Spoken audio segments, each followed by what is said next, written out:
what makes good content? What makes good content marketing?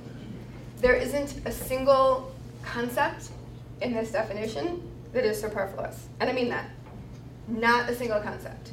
Creating, distributing relevant and valuable content to attract, acquire, and engage a clearly defined and understood target audience with the objective of driving profitable customer action. There's no point in content if it's not for the purpose of getting you hired, of getting you noticed. Content needs to be educational and informative, not promotional, and it needs to be geared to a clearly defined and understood target audience, right? Who are your clients? Who are your prospects? Who are your influencers? Who's going to make a difference? Do you know? How do you know? You ask. You do market intelligence. You do research. You understand the clients that you have to understand the prospects that you may have out there and the ones that you want to attract and the ones that you don't want to attract. What do they care about? What do they need to know? What questions keep them up at night? What don't they care about? What do they need to be better informed and make better choices in the hiring process? Because content is actually about making our clients better customers. The more information we give them, the better customers they are in knowing how to hire us and how we can work with them. Content needs to be accessible and focused on the reader, and that means I'm going to start a foundation for this one. The eradication of legalese in our lifetime. It needs to be in the language of the client. It can't be with a lot of heretofores and neverthelesses, and if anyone starts a sentence with however again, I might have a heart attack.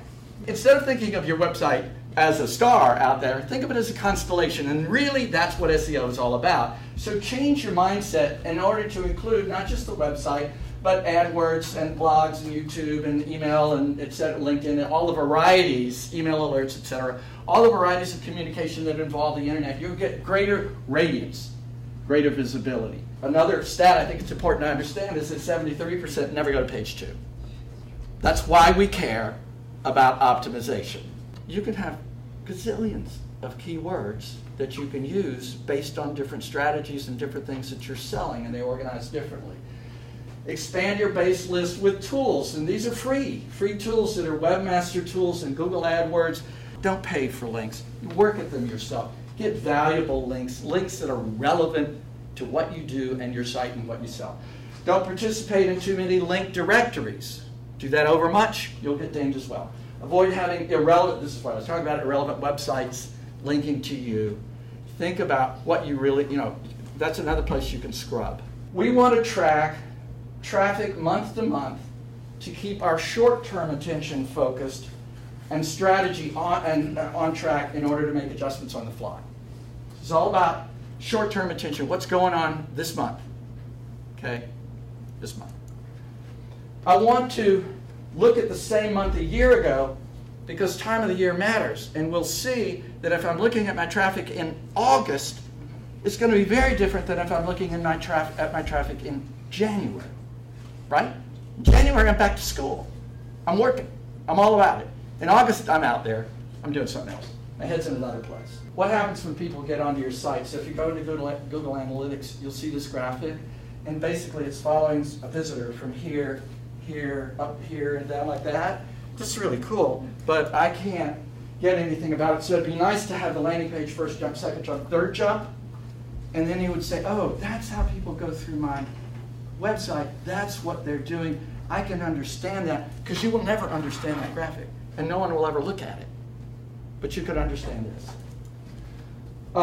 What cities do buyers come from? Most come from Washington and New York, next to Chicago and Boston and LA, finally San Francisco, whatever. That's important information for a managing partner. Where are these folks coming from? Where are we doing well? Where do we have traction? Where do we need to, hey, we just opened an office in Atlanta and ain't nobody coming to see us from Atlanta. How do we handle that? What's our strategy? This links to your overall strategy. I'm going to talk a little bit about what we refer to as the 3-step dance in social marketing. And this, by the way, applies to pretty much each and every social tool you're going to use. So whether this is LinkedIn or Twitter or Instagram or Pinterest or what have you, any and every social tool has 3 steps to effective use. First one is, it all starts with the profile. You want to have not just purely professional stuff, but education, nonprofit boards, charity work you're involved with.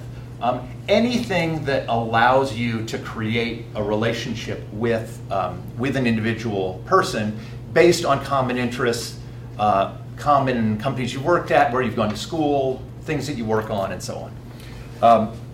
So it all starts with the profile. The second thing you need to do is cultivate relevant networks. And the key word here, I didn't even do that. The key word here is relevant. We get a lot of people who come to us and they say, should I have 500 connections? Like, that's the goal, right? 500? That's like what makes you a real power user? And the answer is no. It doesn't make you a real power user. What matters is that the people you connect with are relevant. And of course, the more relevant connections you have, the better. But a relevant connection is somebody who knows you, you know them, maybe you've done business together. Certainly the kind of person who, if you left them a voicemail, would return the call. The reason why that's so important is because of step 3, which is feeding your networks. Feeding your networks with content. Because it's only once you get through the first 2 steps that you really are going to drive activity, interest, attention, lead flow, opportunities through the content that you're creating. I've seen people talk about anywhere from 50 to 75% of your content should be about somebody or something other than you. Sharing content that you didn't create and that's not about you is, it's not only not a bad thing to do, it's really, really good. It's best practice. And what that does is, it's a touch. It's not, you maybe will not close any deals as a result of one single share like that, but it's a touch point. And it's somebody that keeps you as an individual and you as a firm top of mind for everybody that you're interacting with.